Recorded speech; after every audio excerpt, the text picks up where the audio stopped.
Boa tarde a todos. Muito obrigado pela vossa presença. Hoje estamos aqui numa sessão muito especial, que eu tenho um particular carinho, porque os livros que nós vamos apresentar são... Nunca, de facto, estes textos foram traduzidos para português e mesmo noutras línguas europeias também não é muito comum encontrá-los.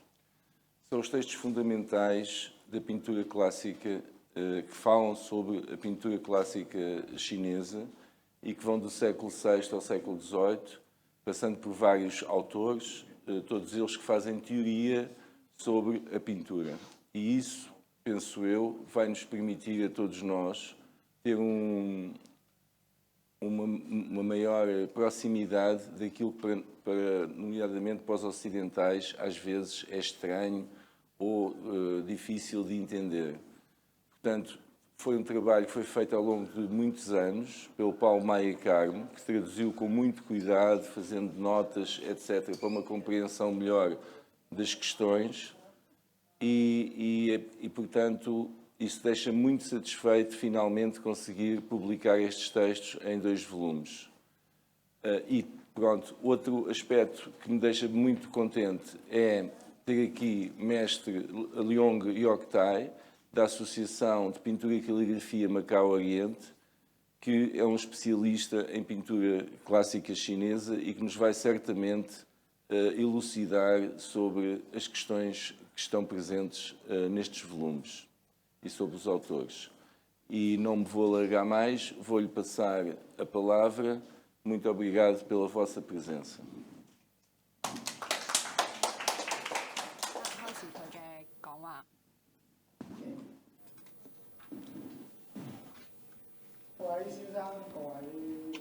Senhores e senhoras, boa tarde. Estou muito contente pelo este convite que eu posso ficar aqui para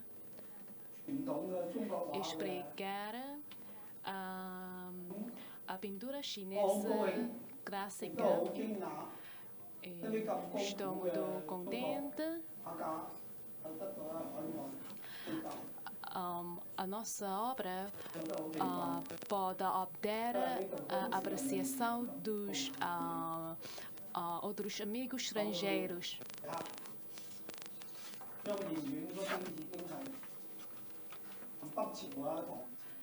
Porque esta pintura chinesa já tem muitos séculos e temos muitos mestres famosos como She He, Yao Chen e outros famosos. E nós podemos aprender a teoria deles e para aplicar na nossa pintura chinesa contemporânea.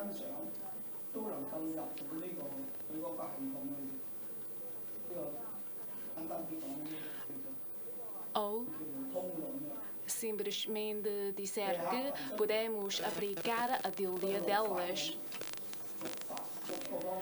Ele apresentou 6 princípios da pintura chinesa e ela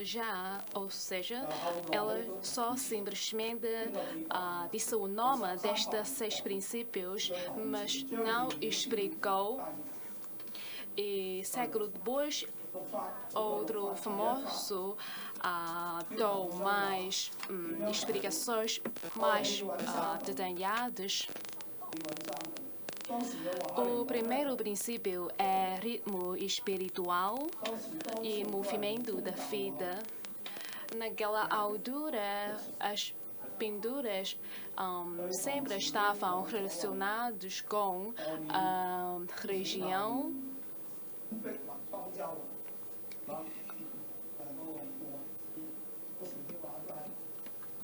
E naquela altura, eles sempre pintavam nas paredes. E o que é movimento da vida? No início, é para referir os seres humanos. Para explicar o espírito do homem.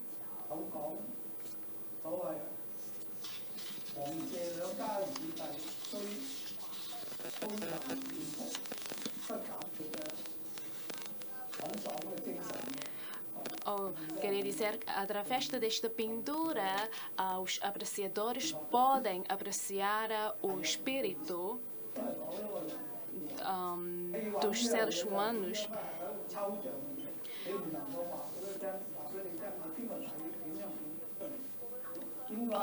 O espírito é uma coisa bastante abstrata, por isso é difícil de explicar.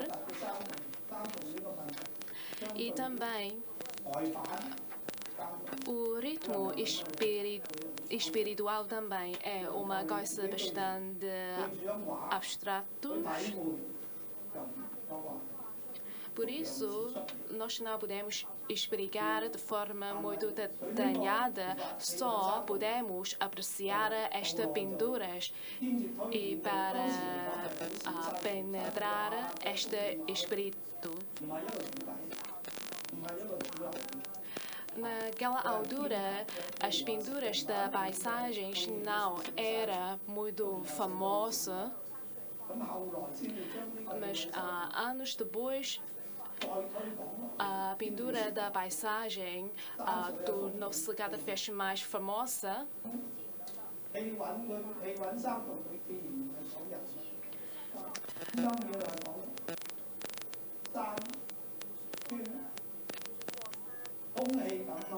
E o ritmo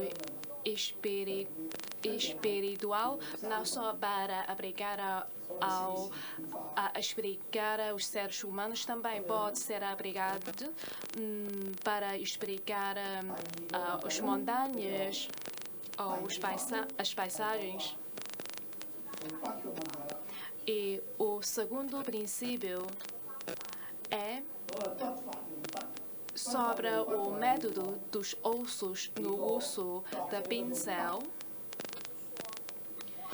Este queria explicar a forma como os pintores usam o pincel.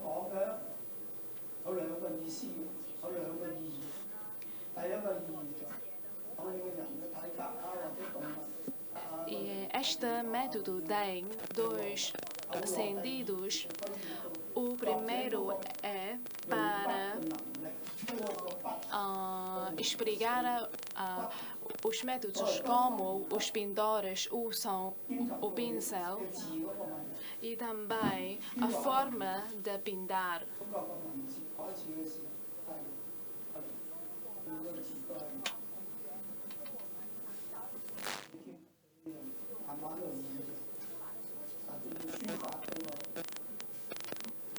Queria dizer que no início as caracteres chinesas também foi desenvolvidos do desenho e depois, com os anos passados, vai passar para uma caligrafia.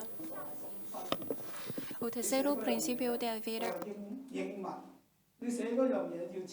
este princípio, nós temos de ver a descrição da forma.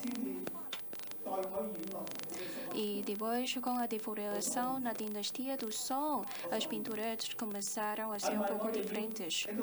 Quais são as diferenças? Então, nessa altura, as pessoas começaram a pensar se temos de descrever as coisas como a realidade. A ideia começou a mudar. Por exemplo, o conhecido Zhou Dongbo disse que não deve seguir o princípio original porque se trata de uma arte, por isso houve uma evolução desta ideia. O quarto princípio é a aplicação das cores de acordo com as características, ou seja, isto tem a ver com a aplicação da cor. Conformando os objetos, temos de avaliar que tipo de cores devemos aplicar. E isto também tem a ver com os conceitos. Por exemplo, as árvores têm de ser verdes, o céu tem de ser azul, tem de ser a cor azul.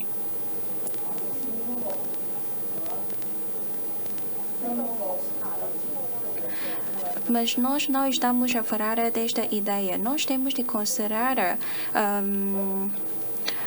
a natureza do objeto, como, por exemplo, quando nós escrevemos um texto, temos de dar atenção aos pormenores. Por isso, aqui, o que estamos a dizer é sobre as características dos objetos. Nós temos de avaliar as características para aplicar a cor devida.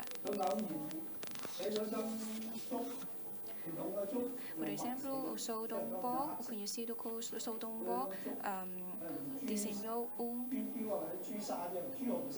tambo, mas ele não pintou verde, mas utilizou cor vermelho. As pessoas perguntaram por que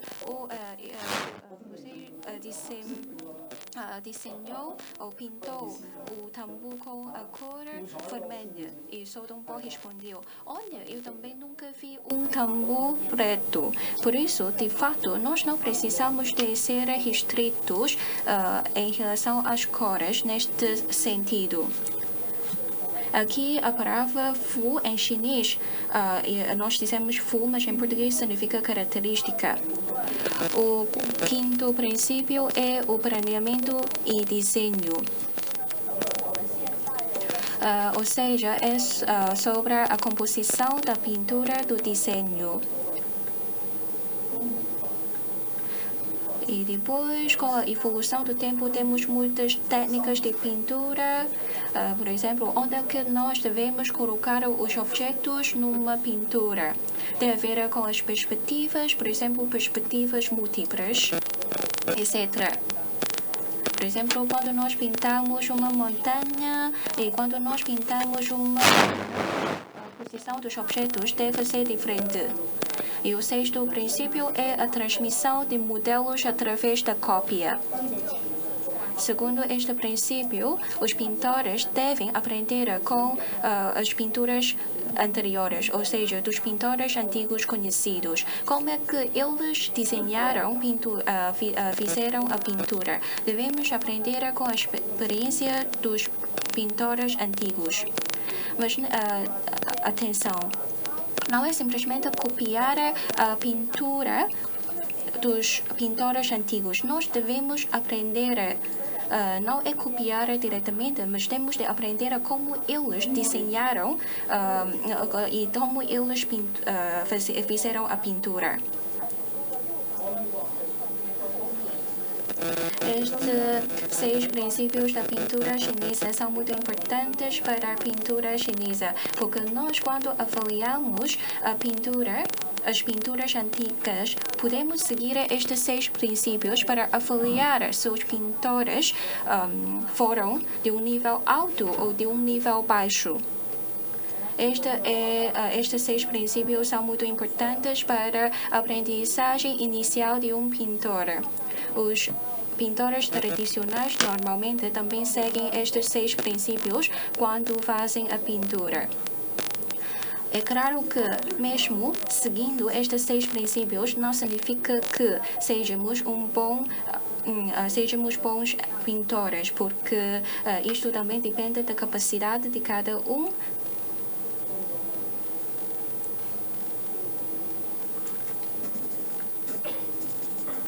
E estes 6 princípios também já têm uma longa história e os princípios podem evoluir conforme as diferenças espaciais, as diferenças temporais, por isso sofreram evolução.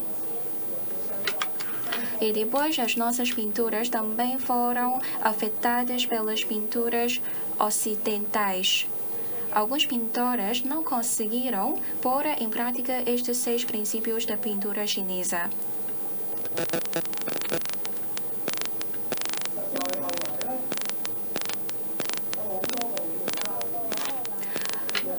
Posteriormente, muitos teóricos consideram que de fato só existem 5 princípios, porque o primeiro princípio, ou seja, o ritmo espiritual e movimento de vida, é um princípio geral. Este é o princípio geral e, por isso, os deve haver apenas 5 princípios, ou seja, aqueles 5 que eu acabei de descrever. É claro que esta é uma ideia de alguns teóricos. Por exemplo, quanto ao princípio método dos ossos no osso do pincel, outros pintores também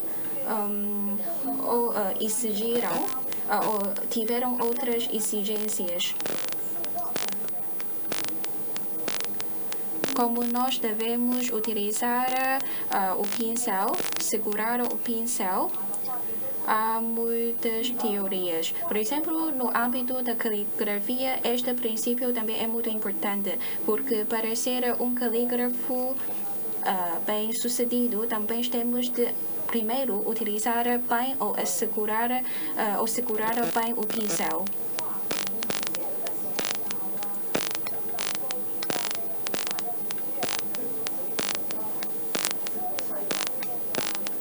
Quanto às cores,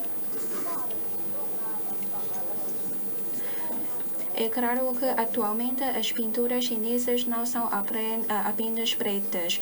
Agora, com a influência das pinturas ocidentais, hoje em dia, na minha opinião, as pinturas chinesas já são muito mais coloridas em comparação com antes.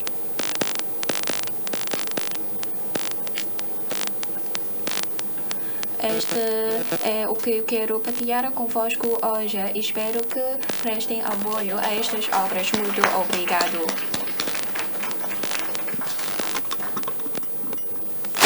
Muito obrigado, Mestre Leong. Se alguém quer fazer perguntas, é o momento agora.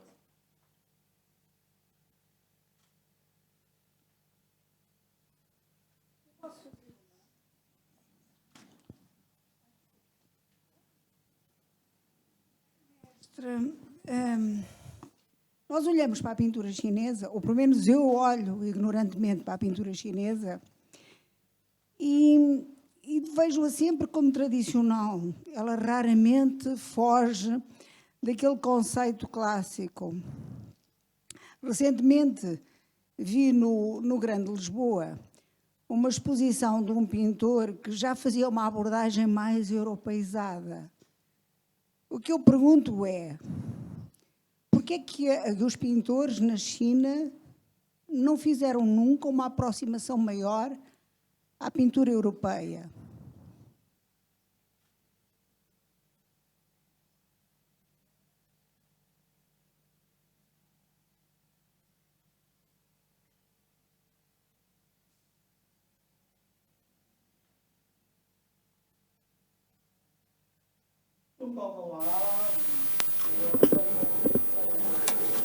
De fato, a pintura chinesa também se aproximou da pintura ocidental.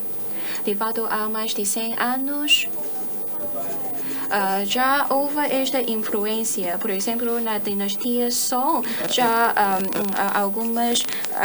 dinastia Ming, as pinturas ocidentais já começaram a entrar na China. E depois, a escola Lingnan foram mais influenciadas pelas técnicas da pintura ocidental. Mas ou seja, as pinturas chinesas não foram influenciadas diretamente pelas pinturas ocidentais. Por exemplo, a escola Lingnan também aprendeu com a pintura japonesa. E por sua vez, a pintura japonesa aprendeu diretamente com a pintura ocidental. Por isso, indiretamente, a pintura chinesa também foi influenciada pela pintura ocidental, por exemplo, em termos de cores, em termos de técnicas. Por isso, acho que houve influência, mas não é tão comum como noutras pinturas. Há um grupo pequeno de pessoas que estão ou têm aprendido com a pintura ocidental. Neste caso, se calhar, esta pintura já não se pode ser classificada como uma pintura chinesa. Podemos chamar isto pintura óleo, pintura em aquarela, etc. Porque neste sentido não é uma pintura chinesa em termos estrito. Esta é a minha opinião. Obrigada.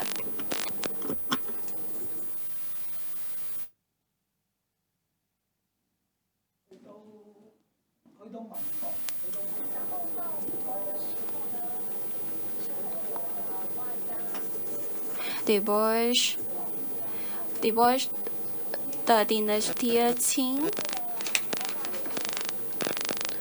muitos pintores até diretamente utilizaram algumas técnicas ocidentais na sua pintura. Ou seja, alguns pintores chineses, nos tempos mais recentes, utilizaram diretamente as técnicas ocidentais para fazer uma pintura, digamos, chinesa.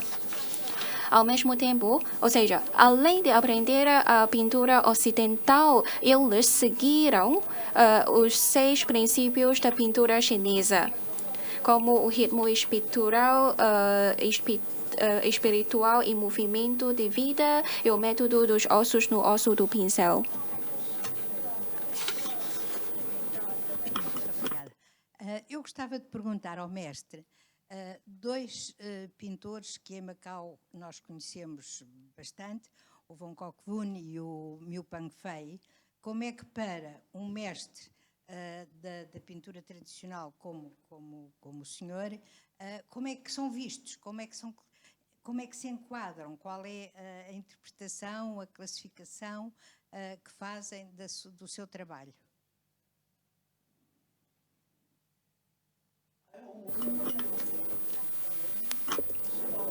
Em Macau há muitos pintores, especialmente nos últimos anos temos mais pintores chineses, ou seja, do interior da China. E de acordo com o diferente ambiente, por isso, elas têm a sua próprio estilo da pintura. Queria dizer que em Macau nós não temos escolas da pintura. Por isso, nós concentramos-nos mais ao estilo do nosso próprio e também ao nosso próprio cultivo pessoal. Por isso, a qualidade é muito diferente.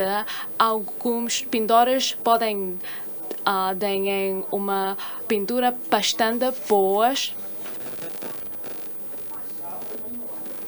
Queria dizer que em Macau temos pouca população, o mercado de arte também não é muito popular, por isso nós temos, ou seja, em Macau temos menos pintores neste âmbito.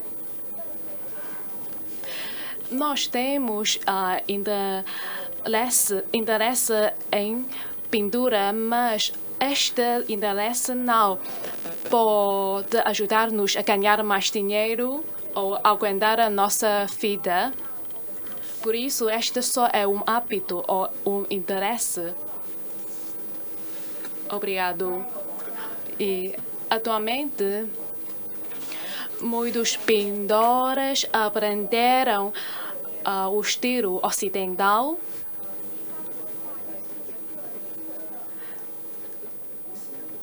E elas não usam muitos estilos tradicionais chineses.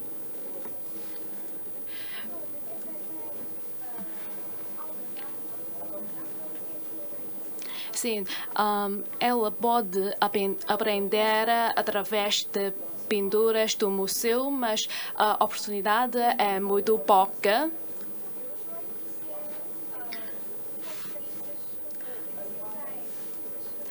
Ou como, por exemplo, nós vamos a uma zona Japão, agora nós já não conseguimos apreciar o estilo clássico. Esta é devido à evolução da sociedade, por isso não podemos voltar para trás.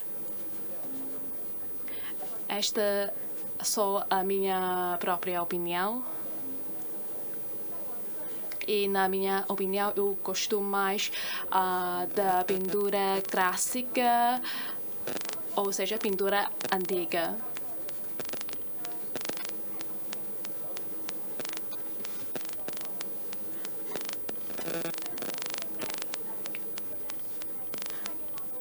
Talvez o espírito antigo é um pouco diferente em comparação com o espírito atual.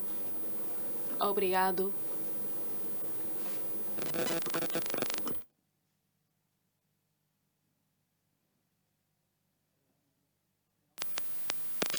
Tem mais perguntas?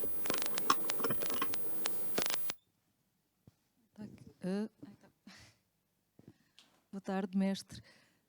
Fazendo uma reflexão sobre, como sempre, ignorante na matéria, porque não consigo compreender o chinês, não sei ler, por isso é uma percepção meramente visual, oportuna, e quando, por exemplo, a questão da influência ocidental. Há pouco tempo, antes da quarentena, estive em Hong Kong, inclusive eles tinham lá um pintor chinês que tinha sido influenciado pela Escola de Paris dos anos 20, 30, e era muito pictórica e tinha o tal elemento de cor como diferenciador da pintura clássica, mais com os cinzentos, os pretos, os brancos.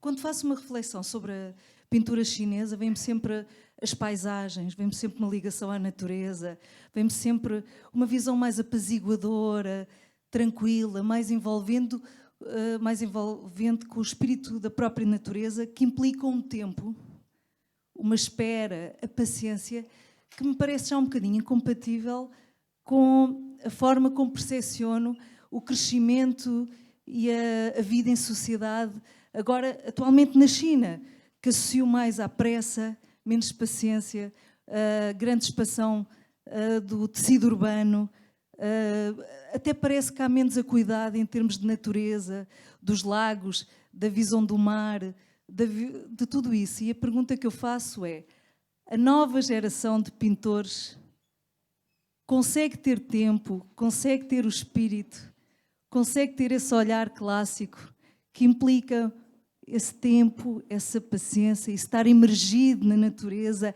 e deixar que a natureza se impregne dessa pintura? Isso tudo implica tempo, implica espaço e horizonte. Isso acontece nas novas gerações. Há tempo para a pintura clássica.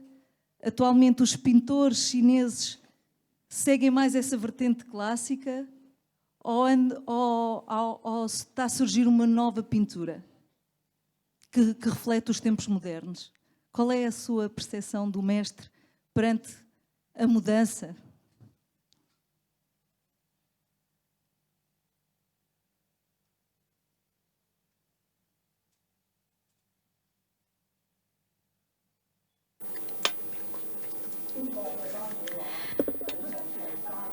Sim, as pinturas de paisagem, as pinturas chinesas de paisagens foram influenciadas pelo taoísmo.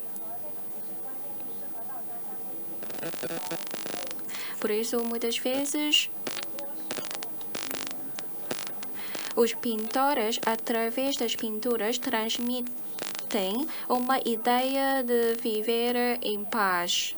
Esta é a tradição das pinturas de paisagem. É claro que sim, a sociedade evolui e as pinturas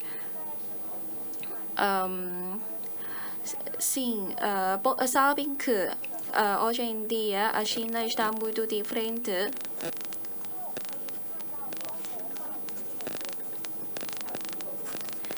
Porque a China evolui rapidamente. Mas, de fato, houve algumas pinturas ou alguns desenhos sobre as revoluções que tiveram lugar na China. Mas estas pinturas podem ser consideradas como uma obra de arte parte, muitas pessoas disseram não. Porque este tipo de obras, se calhar, não transmitiu o nosso espírito tradicional. Depois das revoluções, as pinturas deixaram de ser chamadas pinturas chinesas, passaram a ser pinturas de tinta ou pinturas de aquarela. Então, depende da procura de cada um. Algumas pessoas procuram transmitir o espírito tradicional, mas outras pessoas não. Por isso, depende da procura de cada um.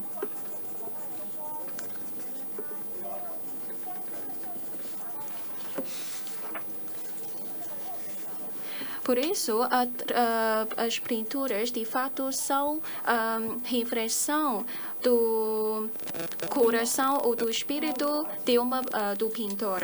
Por isso, depende da escolha de cada um.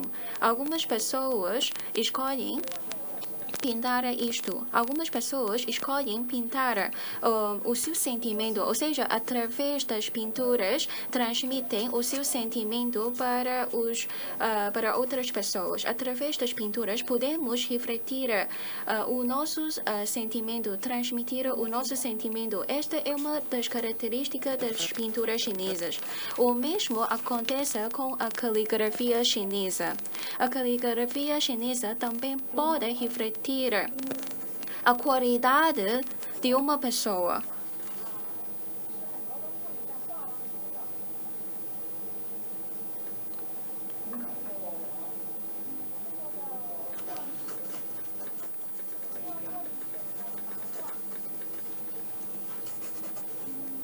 Algumas pinturas chinesas são pinturas de personagens.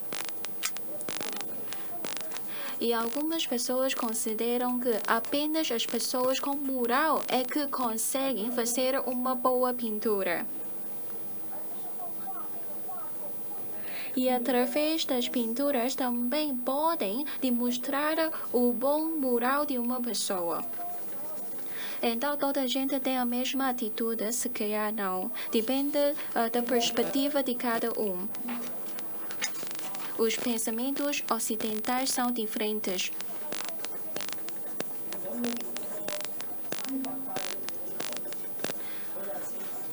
Por exemplo, nós sabemos que na dinastia Song há 4 calígrafos conhecidos. Um deles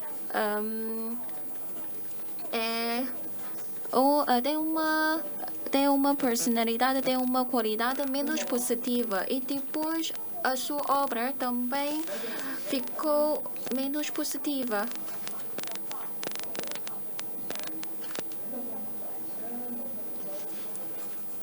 De vez em quando apreciamos uma obra, se calhar nós não achamos que seja uma obra muito boa. Mas por que é que esta obra é muito conhecida ao longo dos anos? Isto, muito provavelmente, tem a ver com a boa qualidade do autor da obra. Porque através da obra nós aprendemos com esta pessoa.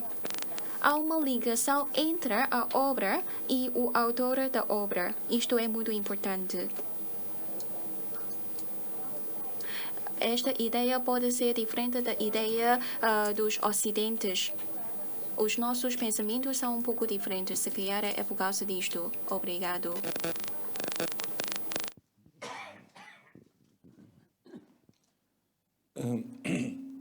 Quando a dinastia Ming caiu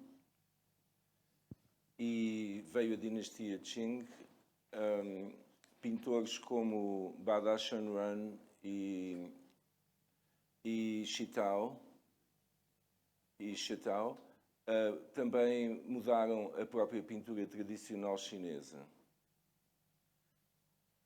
Shitao disse mesmo que as barbas dos antigos não crescem na minha cara.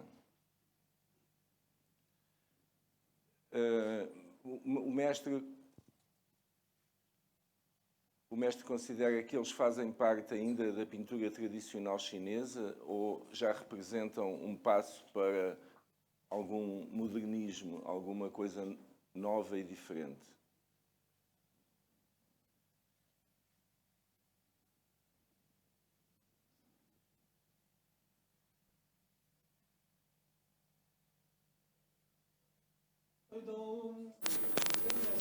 Nas dinastias Ming e Qing, Shi Tao e Badan eram pintores muito famosos. Eles tinham um estilo bastante bastante abertos.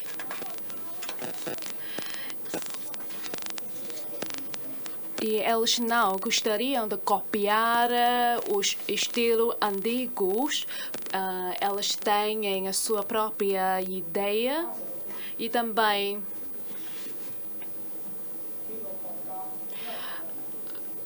naquela altura, na dinastia Ming, ou seja, na dinastia Qing, estes dois pintores tinham um sentimento bastante triste.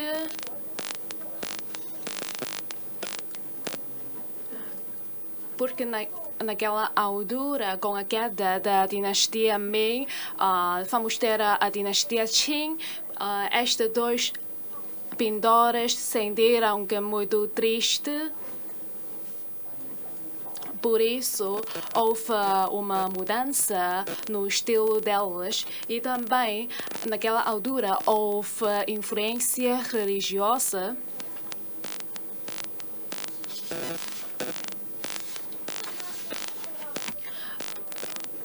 Especialmente a influência do budismo e taoísmo.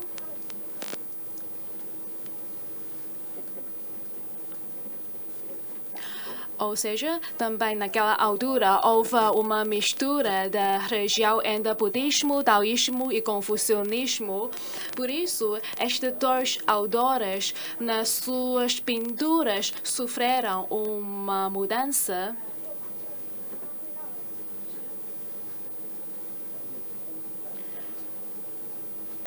Por isso, eles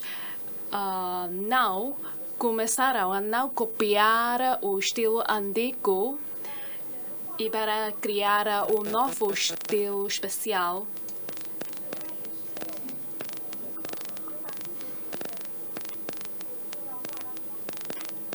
Por isso houve esta influência ou esta mudança. O ambiente pode causar influência nas pinturas de diferentes autores.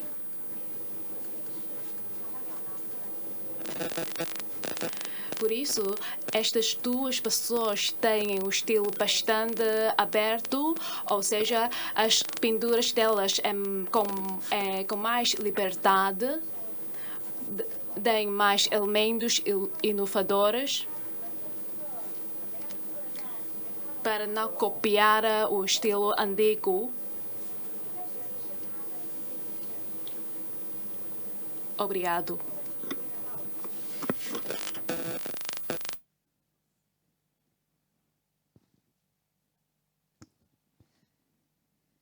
É muito interessante tudo o que estou a escutar, porque associo muito a pintura ocidental é uma pintura que até se valoriza a transgressão. Porque a transgressão é libertadora. Quando vimos pintores como Pollock, ou vimos pintores como o Picasso, em que transgredir, criar novas formas de sair do figurativo e passar para a pintura mais abstrata, o cubismo, ou seja, destrocer o que é concreto e o que é reconhecível e harmonioso para o ser humano, não é? E criar algo de novo. E a transgressão acaba por ser essa alavanca ligada à libertação e sempre em que o presente está aberto para um futuro, algo de novo, não é? Em que vem depois novas correntes.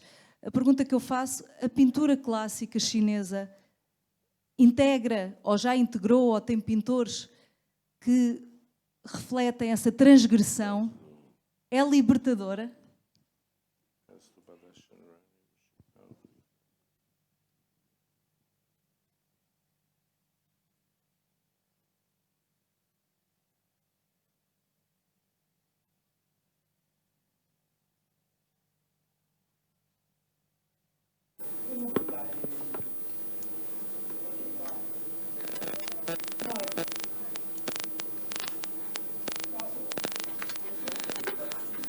Sim, de fato, Picasso no início também fez obras mais concretas de realismo, porque ele tinha muito talento e depois o seu estilo de pintura começou a mudar. Por exemplo, na China, nós temos o pintor Zhang Daqian. Eu acredito que nos próximos 500 anos também não vamos ter uma pessoa tão talentosa, porque ele tem uma maneira de pensamento muito diferente, ele é uma pessoa muito talentosa. A pintura chinesa pode ser como a obra de Picasso. Eu acredito que é muito diferente. Os dois tipos de os dois tipos de pintura são muito diferentes, porque, como já expliquei, as nossas características são diferentes. Nós não precisamos de copiar a forma das pinturas ocidentais. Nós não devemos copiar as técnicas das pinturas ocidentais, porque para nós não é uma hipótese fiável. Nós não devemos copiar as técnicas dos outros. O que nós podemos aprender é aprender o espírito. Se calhar alguns pintores estão a seguir este caminho, porque nós temos muitos pintores. Pelo que sei, todos os anos temos mais de 100 mil novos pintores no interior da China. Nós não sabemos o que eles estão a fazer. Se calhar há algumas pessoas que estão a seguir esta técnica de desenho. Não sei. Obrigado.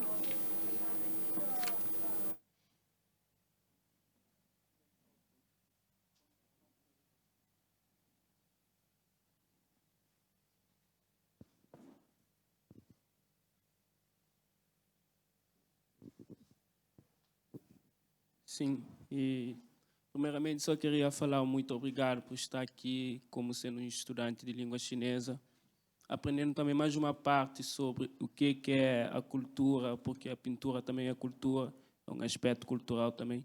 E sim, levando em conta as regras, os princípios de como pintar e também assim também tem os princípios de como escrever a caligrafia chinesa. Então, levando em conta que o Tiago Wen e o Qin Wen foram as primeiras formas de homem antigo chinês se expressar através das fósseis, das cascas das tartarugas. Então, será que podemos falar que o Tiago Wen e o Qin Wen não foram só as primeiras formas do homem clássico chinês se expressar ou de se escrever, mas também como as primeiras formas do homem clássico chinês pintar? Será que podemos falar isso? Obrigado.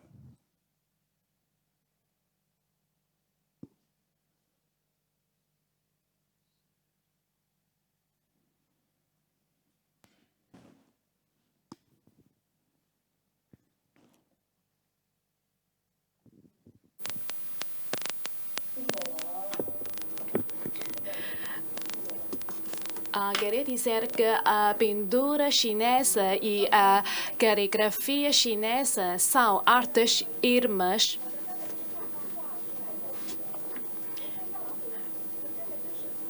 Antigamente, ou seja, até agora, estas duas artes têm uma relação bastante estreita, porque algumas caracteres chinesas são muito parecidos à figura de um animal, como a caractere Ma, em português significa cavalo.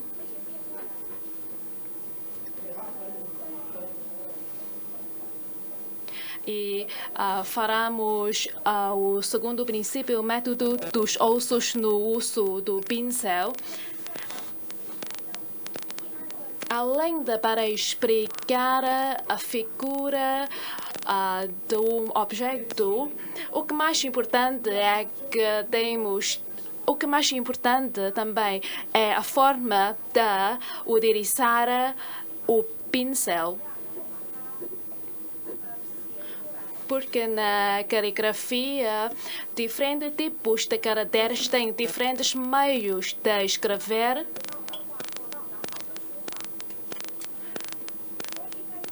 Com uma boa técnica de escrever ou pintar, assim, estas pinturas ou estas caligrafias podem mostrar um espírito mais dinâmico.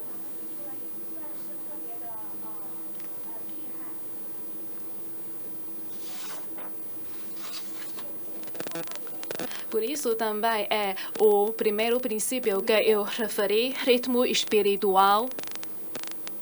Com diferente maneira de pintar ou escrever, pode explicar ou mostrar o espírito da nossa pintura. Se você querer fazer mais investigação, pode seguir estes 6 princípios.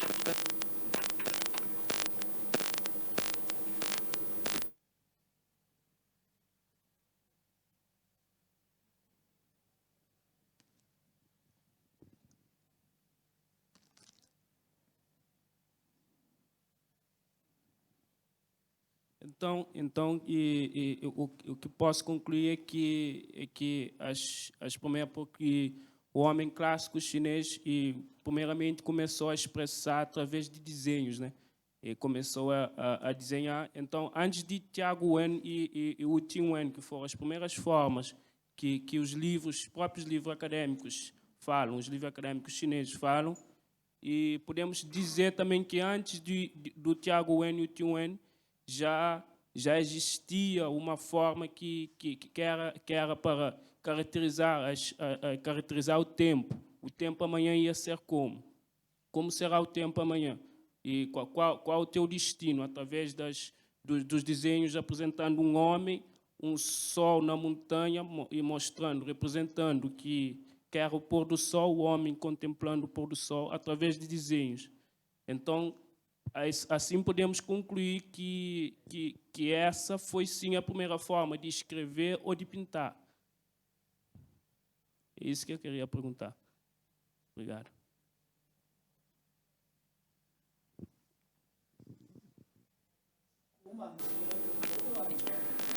Sim, como já expliquei, no escrito antigo, muitos caracteres são desenvolvidos a partir do desenho. Alguns caracteres têm a ver com o seu significado. Nós temos várias maneiras de inventar um caractere. Por exemplo, em chinês, zao, de manhã, é o sol, mais isso que significa amanhecer, e depois há a cruz. Há um cruz. Esta combinação significa o dia e também o amanhecer. Porque antigamente a vida era muito mais simples. Nos tempos muito início, o desenho bastava utilizar o desenho para expressar a nossa vida. Por exemplo, nós podemos desenhar um peixe para significar peixe e uma tigre para expressar tigre. Nós podemos utilizar o desenho para expressar a natureza, para transmitir a ideia do dia, da manhã e também da tarde e da noite.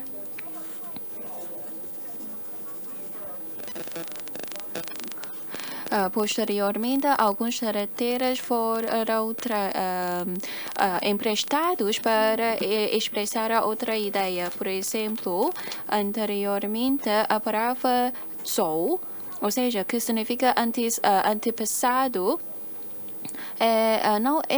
não tinha este significado. Anteriormente, esta palavra representava o órgão sexual dos homens. Mas depois esta palavra começou a ser utilizada para expressar o significado antepassado. Depois temos o Jia Gu Wen. O Jia Gu Wen, de fato, só tem cerca de 4.000 caracteres. E, como sabe, o sistema de escrito não foi formado de um dia para o outro. Tem a ver com a evolução do tempo e tem a ver com a necessidade dos chineses. Pouco a pouco, começamos a inventar mais caracteres. E depois temos de fazer frases. Sabemos que o Jia Gu Wen foi herdado de gerações em gerações através da caspa de tartaruga e também de outros materiais. Mas pode haver alguns caracteres que foram esquecidos por causa desta evolução. Por isso, hoje em dia, nós também podemos encontrar situações em que não percebemos como é que os caracteres foram evoluindo.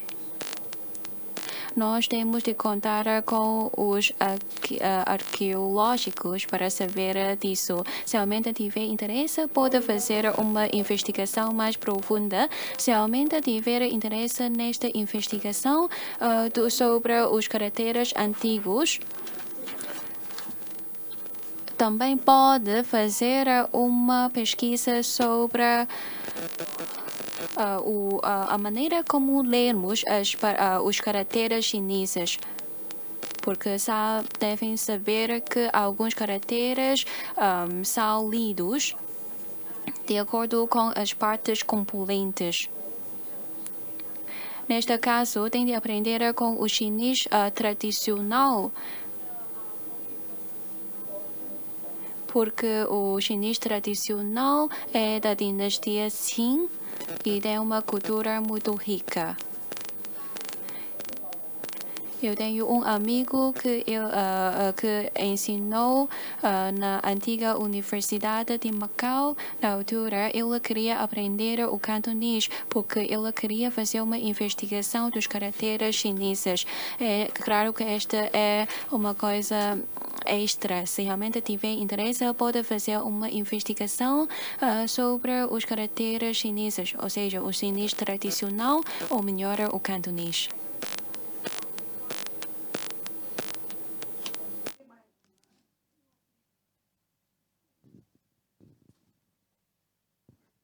Mestre, como é que vê o mercado das reproduções na China?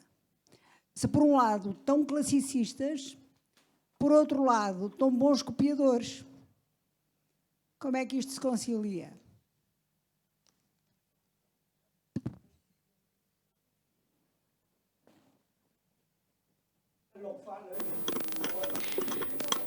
Nos 6 princípios eu já referi, ou seja, aquele princípio da transmissão de modelos através da cópia. Queria dizer que a reprodução também é uma maneira de aprender. O primeiro passo que nós aprendemos a pintura, certamente vamos copiar a pintura de outros e depois nós ganhamos algumas experiências. Assim, podemos ter o nosso próprio estilo, como nós estamos a aprender a disciplina música. Também seguimos passo a passo primeiro. Por isso, é melhor termos uma atitude positiva em relação a este assunto. Mas, certo, houve alguém fiscalizar as pinturas famosas para vender. Mas esta é outra coisa.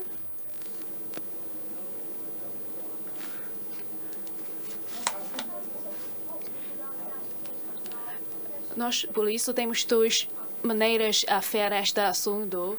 Uma é aprender, mas outra é falsificar as pinturas. Porque estas pessoas querem ganhar mais dinheiro, mas queria dizer que o dinheiro não é igual à arte.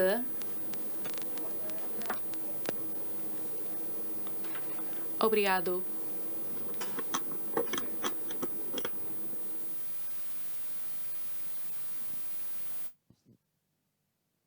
Bom, penso que...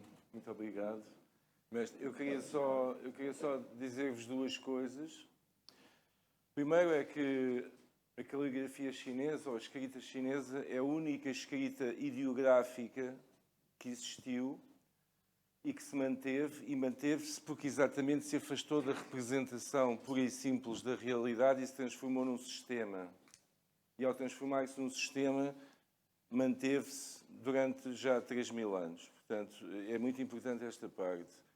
Houve uma abstração da realidade, já não é uma representação direta da realidade, como, por exemplo, a egípcia, ou a suméria, ou outras. Okay? Portanto, esta é a razão por qual a escrita chinesa sobrevive.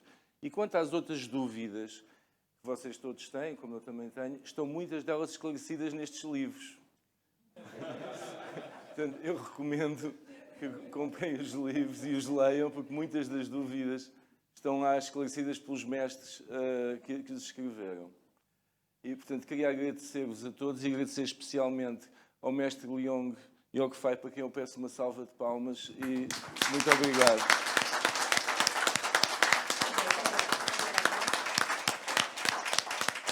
E amanhã vamos ter o Inferno Chinês, o Divino Panorama, um livro que descreve o inferno chinês, vai ser apresentado pelo Dr. Shiva. Espero que todos venham cá para ouvir também, para nos ouvir amanhã. Muito obrigado.